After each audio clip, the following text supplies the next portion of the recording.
You ask Tiger to solve. This deals with linear equations with one unknown. The final result is x equals 6. Let's solve it step by step.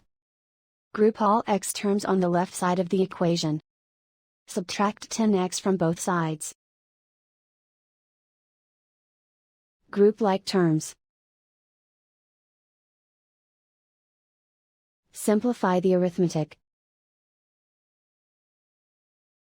Group like terms. Simplify the arithmetic.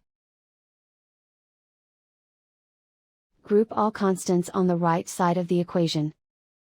Subtract 113 from both sides. Simplify the arithmetic.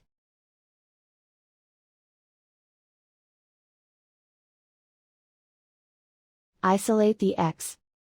Divide both sides by -16. Cancel out the negatives. Simplify the fraction. Cancel out the negatives. Find the greatest common factor of the numerator and denominator. Factor out and cancel the greatest common factor. And so the final result is x equals 6.